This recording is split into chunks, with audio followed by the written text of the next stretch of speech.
Ugh, culture. If I were a part of any club in high school, it would have been Culture Club. This is right up my alley. Great episode. Inform. I do this for my culture, to let them know what's accessible, reliable, and affordable. Show them how to move, in a firm with no structure. People at different stages of life are going to interact better with certain cultures, right? Because they have different levels of priority. And those are things that are important to uncover of who you are as a company. Does dictate some of those things. So if you take value, structure, work-life balance, autonomy, stability, and environment, you tie a nice little bow around that definition of each of those components, then you should be able to get a better understanding of your culture, what you're trying to build, and then how you can fit in people into that. May I have your attention, please? Greetings, Accounting High. Here are your morning announcements brought to you by, yeah, you guessed it, me again, Alex Miles. We're on a mission to set our own traditions here at Accounting High, and we need your help and feedback to do it.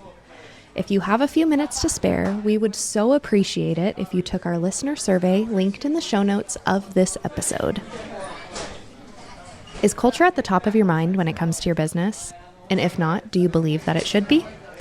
In today's episode, Marissa Jones and Jacob Schroeder join Scott to talk all about culture, from their own experiences as accounting firm owners to how to hire for your culture, and understanding that there will always be certain people that just don't fit that culture mold. Join us to learn more about how Marissa and Jacob integrate culture and team collaboration into everything they do for their businesses, and why they feel that many business owners want to have a great culture, but don't necessarily know how to do it. We're all on a journey to be the best business owner, leader, or employee, and that relies a lot on the way we build out or fit in with the culture and environment that we're in. Oh, and speaking of culture, Scott's accounting firm, Paget NC, is on the hunt for a senior accountant. So if you're an accountant looking for a place that puts an emphasis on client communication and finds fulfillment in helping small business owners achieve their dreams, then shoot over your resume to jobs@pagetnc.com. So sit back, relax, and open your mind, because culture class is in session.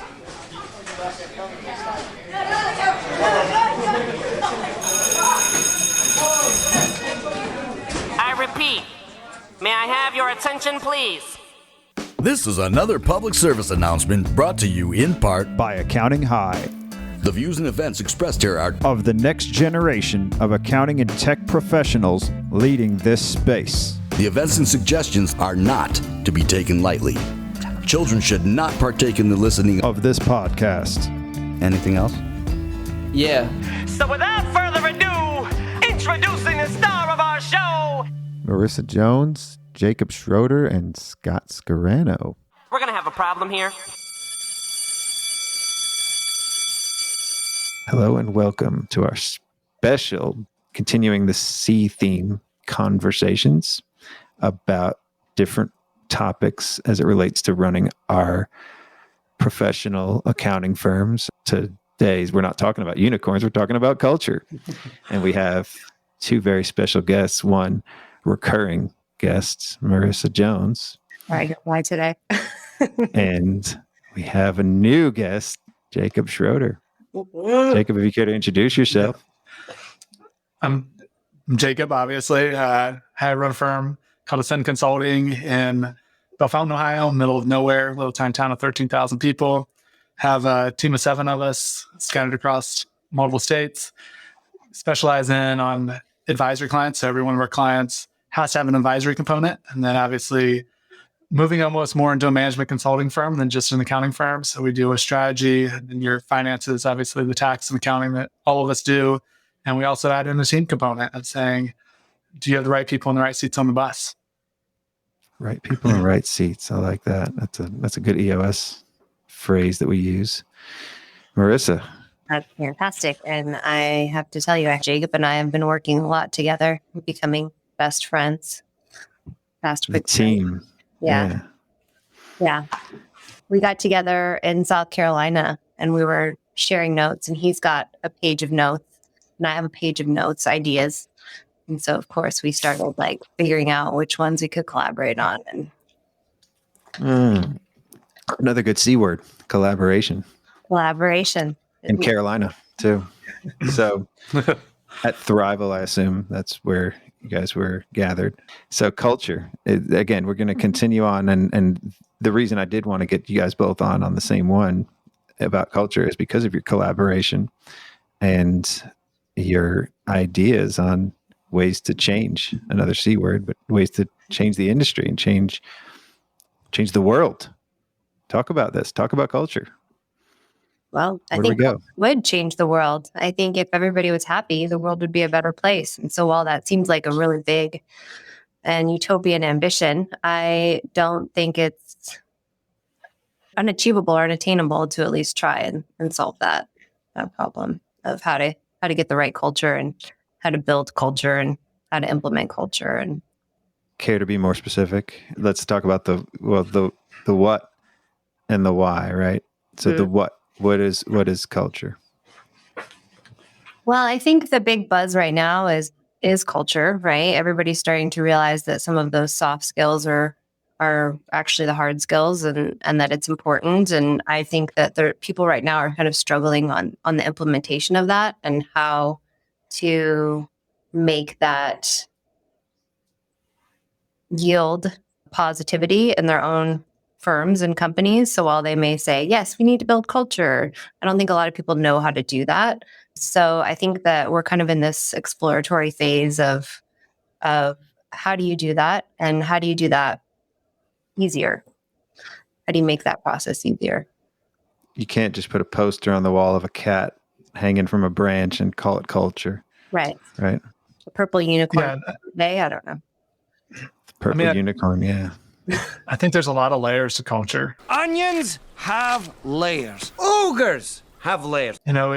Yes, it includes of what's your vision for your company, what are your values for your company, how do you act as a company, what's acceptable for your staff, what's acceptable for the type of customers you take on, what's acceptable for the way your customers treat your staff as a piece of culture there, how you manage, how people are allowed to work and not work. Is there micromanagement? Is there not? How much flexibility do they have? How much can they pursue new ideas? Those are all pieces of culture. And every company is a little different. Even if we say, hey, we're pretty similar, I'm sure we don't manage the exact same way. I'm sure, we give a little more latitude or a little less latitude to employees. We allow behaviors from employees that maybe somebody else wouldn't allow, or we encourage behavior that somebody else wouldn't encourage. So those, I think, are all the pieces that make up your culture. And getting that fit matters a lot. What's a perfect example of a culture that maybe doesn't mesh? And I always give the super simple example of, if you have a true office place and you have a team that goes out for drinks every Thursday night, when you're hiring somebody, if they don't think they should go out for drinks every Thursday night, they're never going to be integrated into that team and become a part of that team. So even at that low level, that's just one component. And there's a million pieces of culture, but getting employees who truly align to your culture from an overall company perspective really makes a difference on the success of your company or not.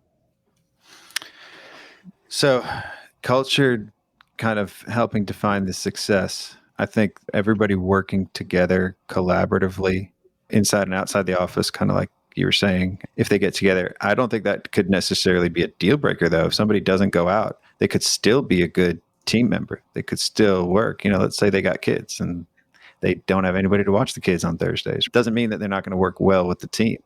But how do you know up front when hiring somebody? Is there a difference between them saying something and then actually what they do? Like, how do you know what they're going to do and how do you know how they're going to be and integrate with the team? Well, I think that there are people that just by nature would hate going out with the team every week, whether or not their current life circumstances allow them to be that person. I think that the core of that person is probably not that changeable year over year. So, if you were to devise a questionnaire where you could really tap into whether or not that's something that they like to do, whether or not they're able to do it, then I think you could hit that target. And there are other things that you could look for as well. And there are other indirect questions that perhaps you could ask to really tap into the answers that you're trying to get. Okay.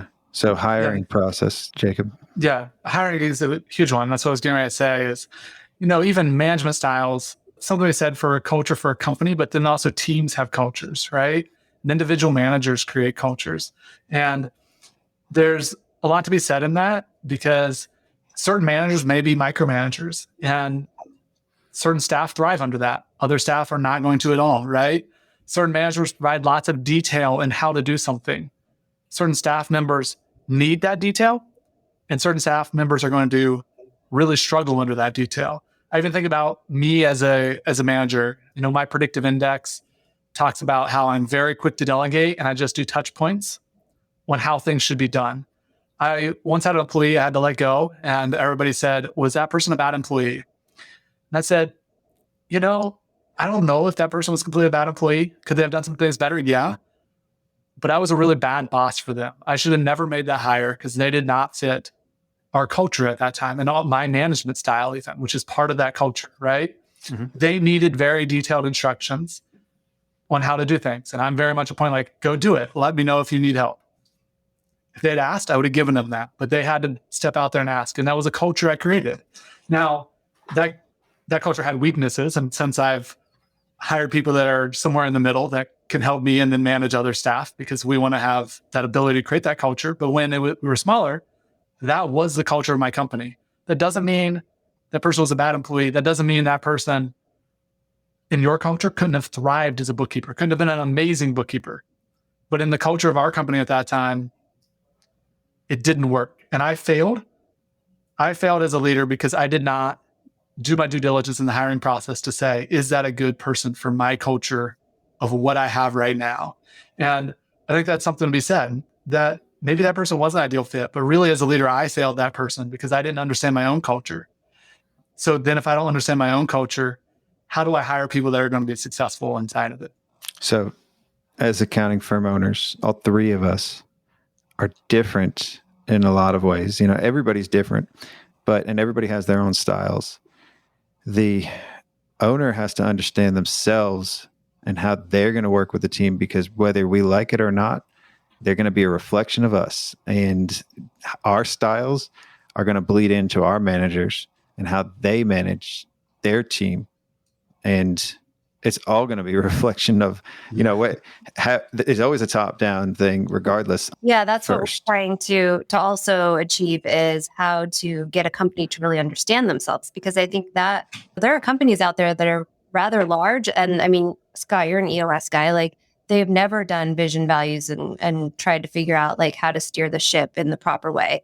So I think companies really understanding how to define the culture within the framework of what they want to build and where they're actually going as a company is really important. I think that, like you said, it's a top-down problem. That's where everybody's missing the mark, or a lot of people are missing the mark, because it's not just about the people. While it is about a lot of the people, especially as you get a bigger company and you have more teams, it becomes more like a team issue. But initially, and especially like companies under 100 people, it's really about the company and what they're trying to build and who the owner is, and then figuring out what that culture is and being honest with yourself about that culture so that you can have good culture fits. And it's not just about maybe going out one night a week that may be irrelevant to your culture.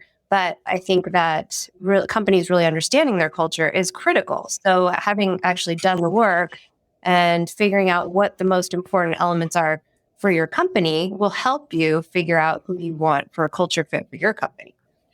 Well, yeah, the going out could be relevant, but that really just depends on how you define it.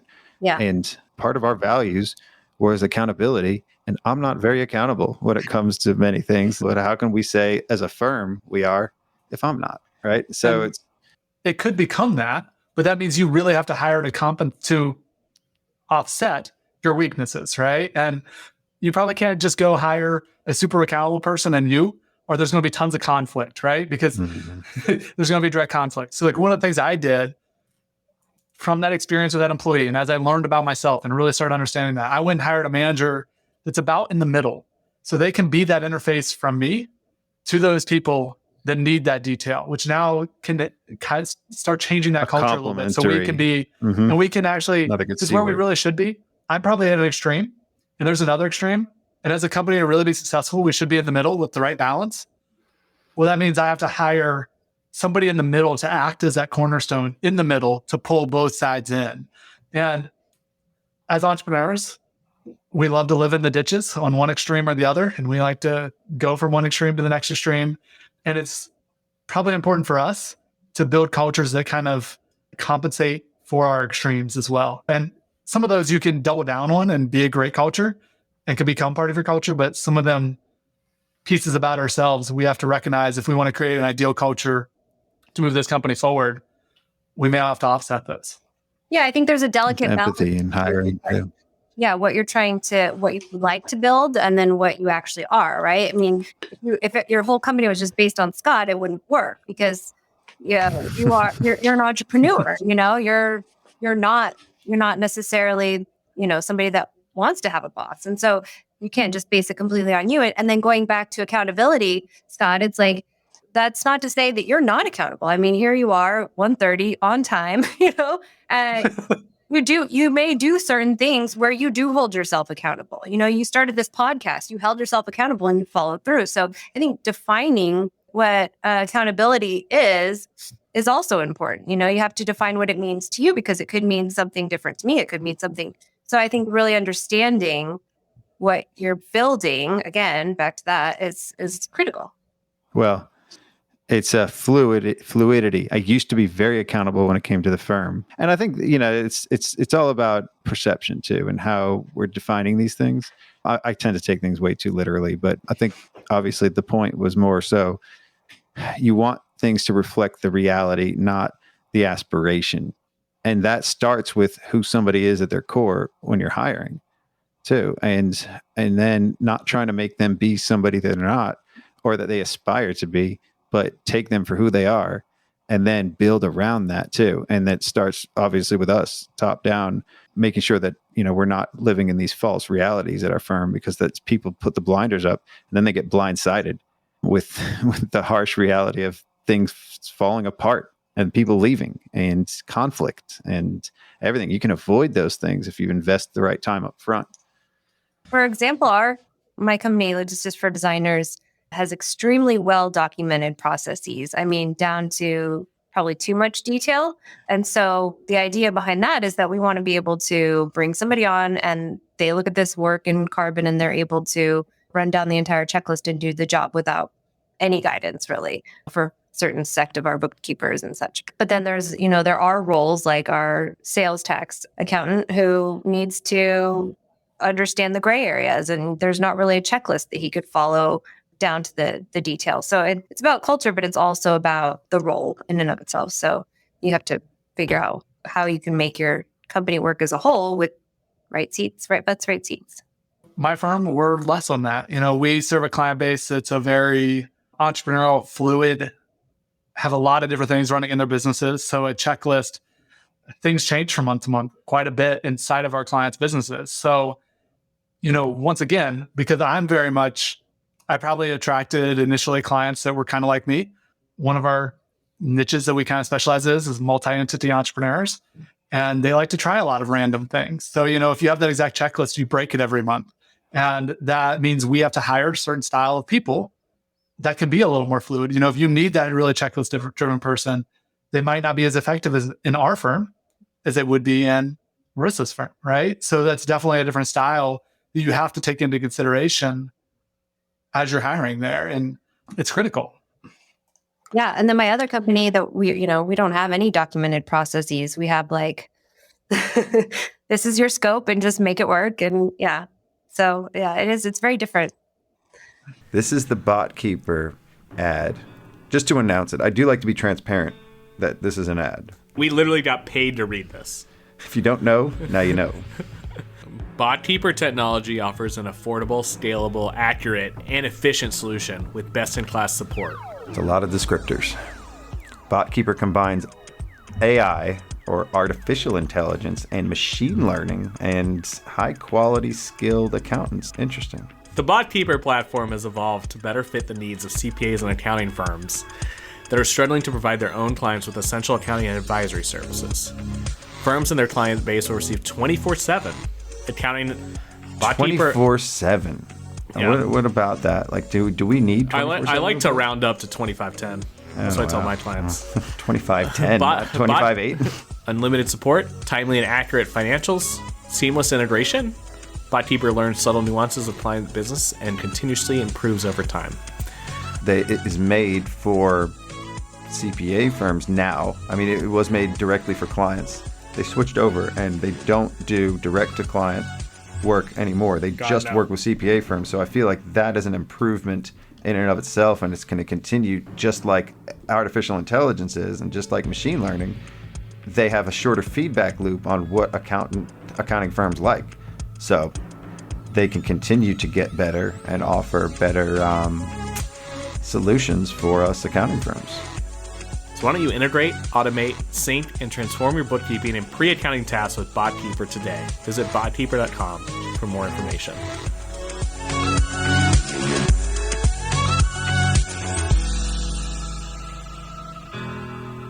Visit botkeeper.com for more information.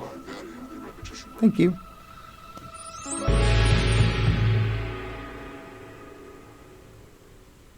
Also, the client base has to fit with your culture too. So you said the clients kind of mirrored you.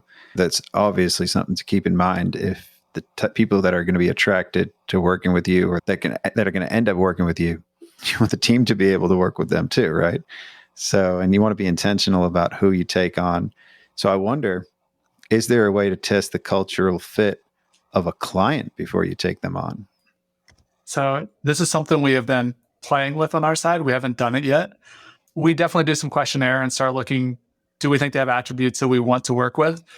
We have looked at going the whole route of doing personality profiles, predictive index, or some things like that on our clients before we would accept them or not, and say, let's understand who this person is, how they're going to act, how they manage their team, how they do certain things, before we ever say, yes, we will take them on as a client, because we want to understand how they'll interact with us. And that's not a step we've taken yet, but we definitely ask some questions. It's hard around their side.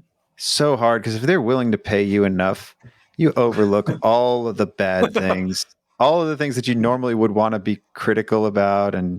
Ideally in a perfect world. Why are we willing to do that for a client? I don't know, because we're in business, we do it, right? Yeah. I mean, we're willing to put so much time into hiring the right person, and then we're willing to bring somebody in that will drive our client, that will drive our staff away. Like, think about that. It's way easier to get a client than it is to get a staff member. In theory, thinking about it, it's easy to say, but then do, right? And it's very hard. It's like, it's hard to get a staff member, and we put more effort into making sure it's right.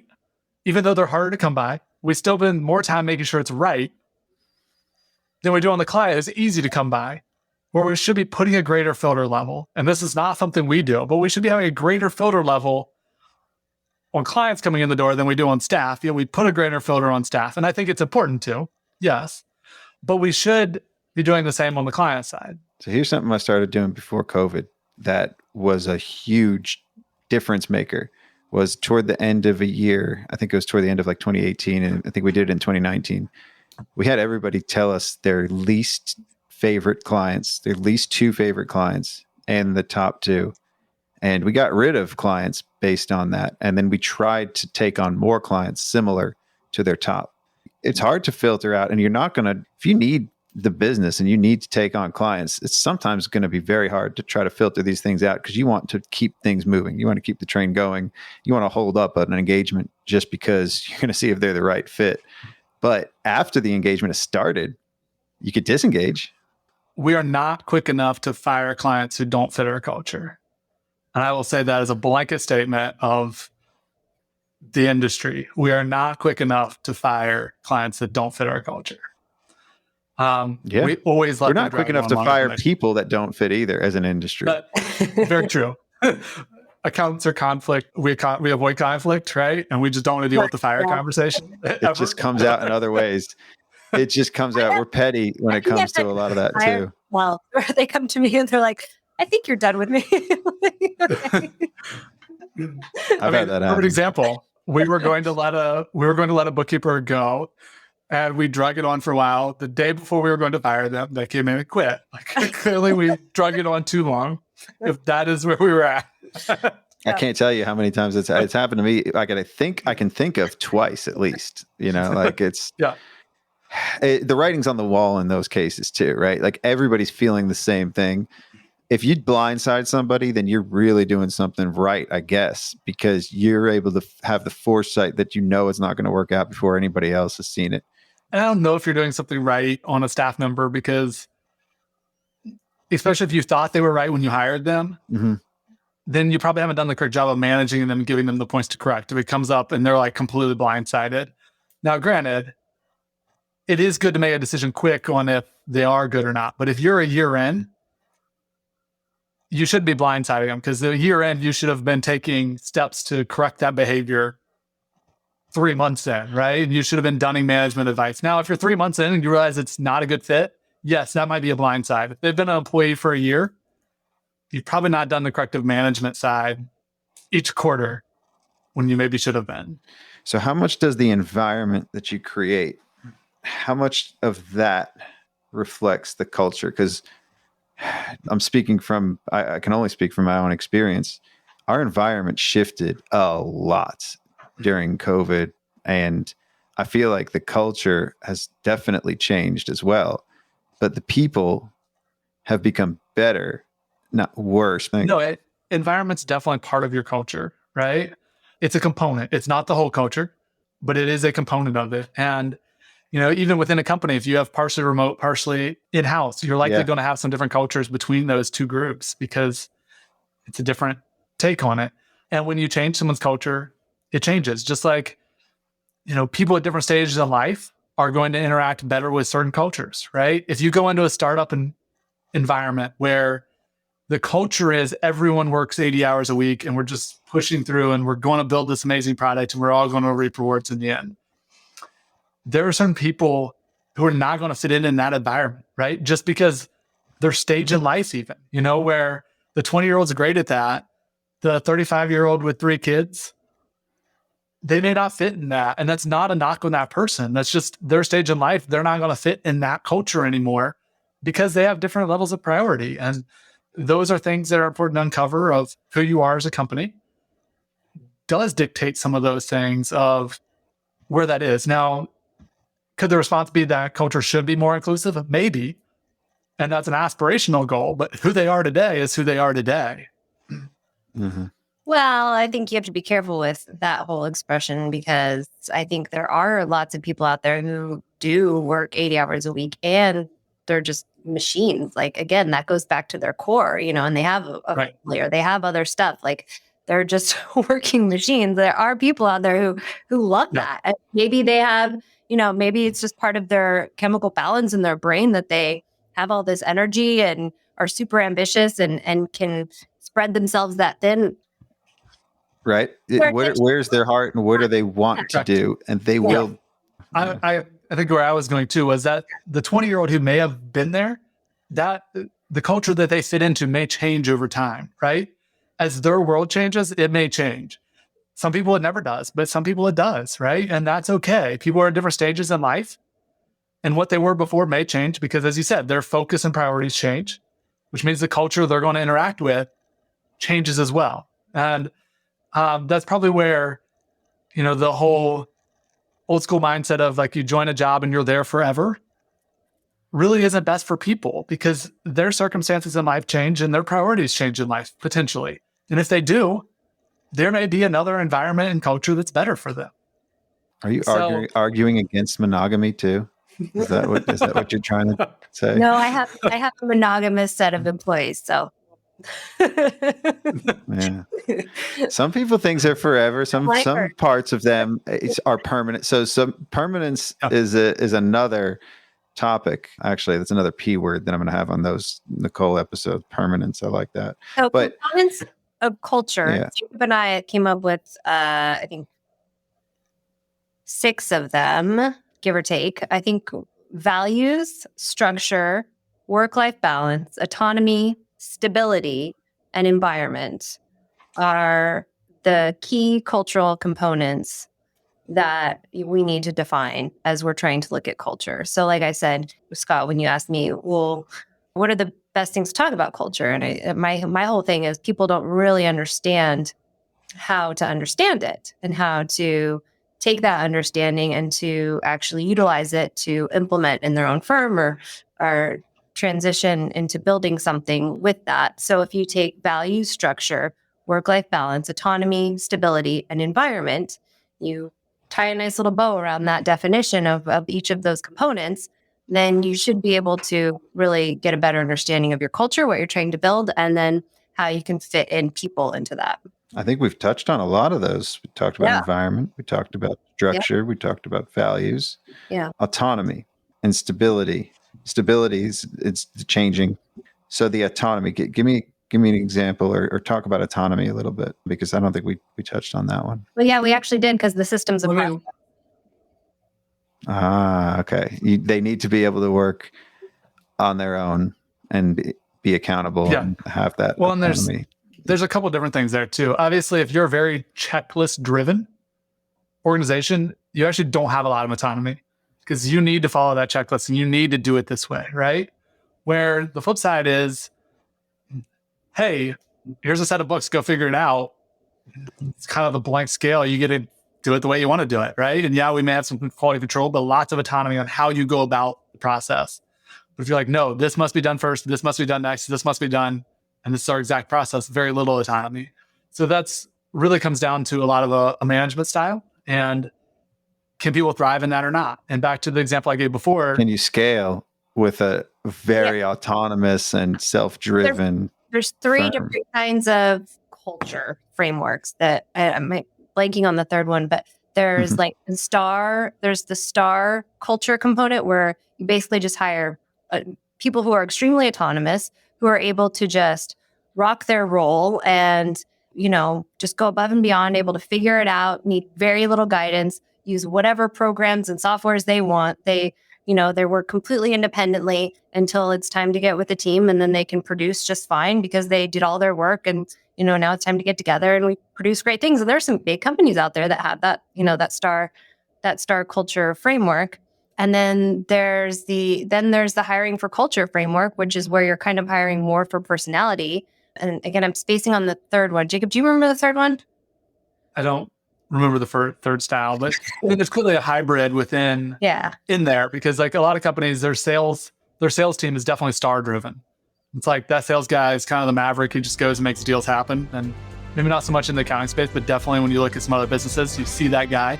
He's the maverick. He has no guidelines. He just goes and does his thing. And then maybe on the other side, thinking like a manufacturing company, their manufacturing process is very, very process driven. It's like, we're checking all the boxes. Sales guy's out there on his own. He's very STAR driven. So there can definitely be a hybrid between those. But, and there's a lot of idiosyncrasies as you dive into those to really understand them as well. And, and ideally, there's always extremes in there where we have, like I said, have a lot more autonomy, but we still have some structure. It's just not super, super detailed.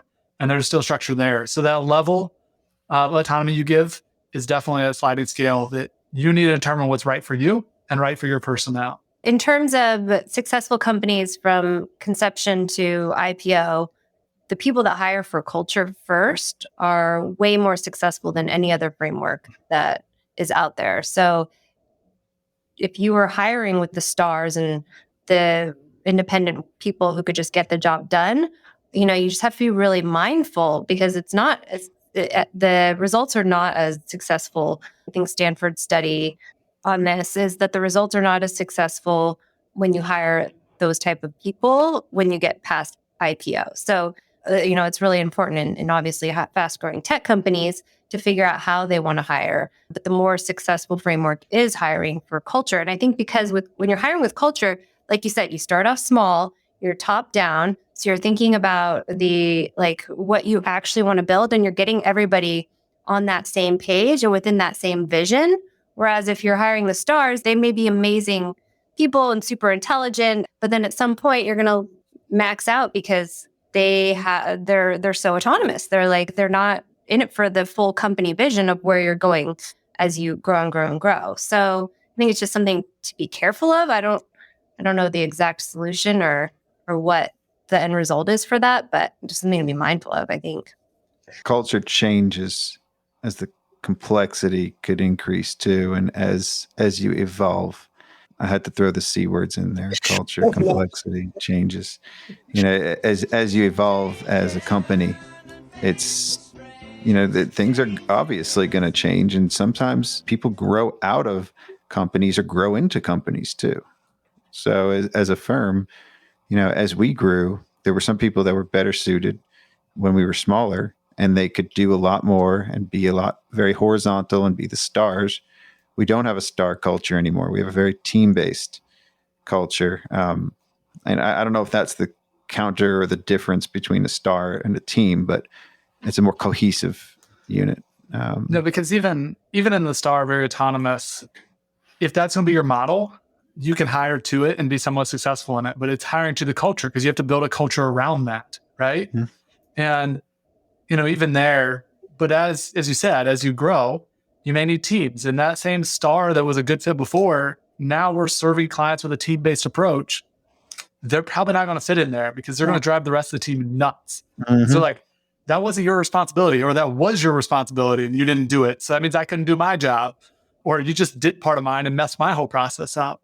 So once again, as that culture adapts, your employees may adapt, and you may need different employees to fulfill that different culture. And culture is something that's always at a state of flux because as you add managers, they create their own mini cultures, and teams have mini cultures that build up a company's culture.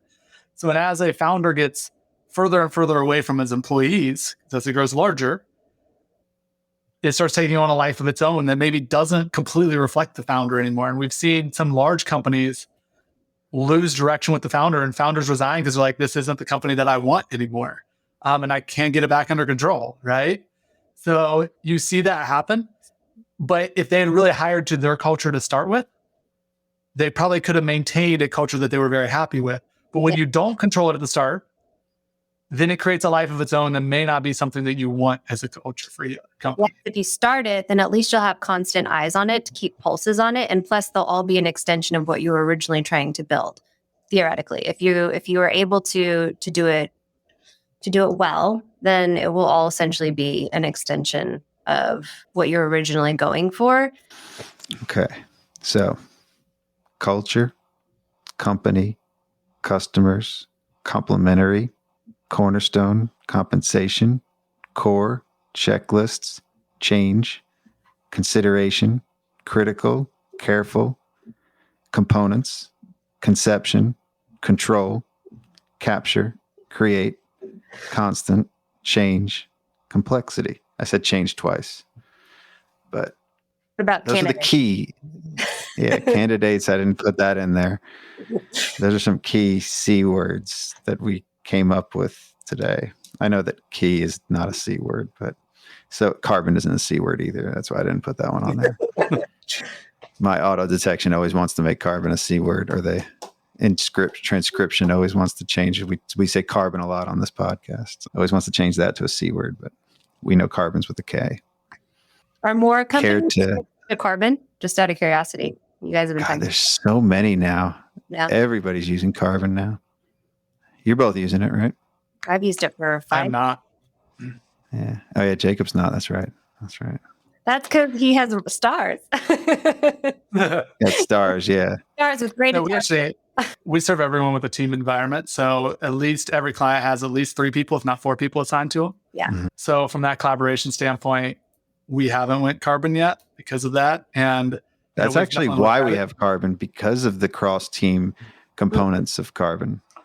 Yeah, we have some other solutions there. And one of my big components is a comment Kenji made, and actually has resonated a long time with us, is that entrepreneurs don't like email. So we're really looking for a multi-channel inbox solution that we have not found yet. I hate email.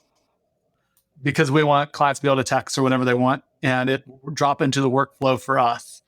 And but let's see. That's the solution we're looking for. Well, why can't carbon? Don't want to. Why can't carbon just embed a chat in there? I mean, they plan to. It's just out. It was out over a year, but maybe it was 66 million. That time changes.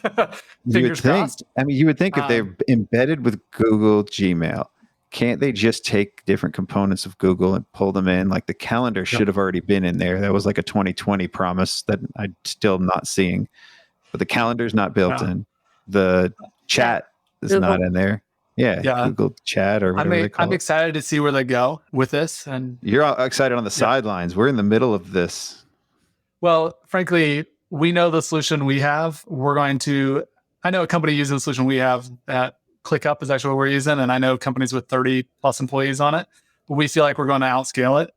So we are looking for a solution, and I have a number of questions I'm asking Carbon, whether they can do it or not, or if I need to go find a different solution. So that's on the roadmap for after tax season. Closing arguments on culture.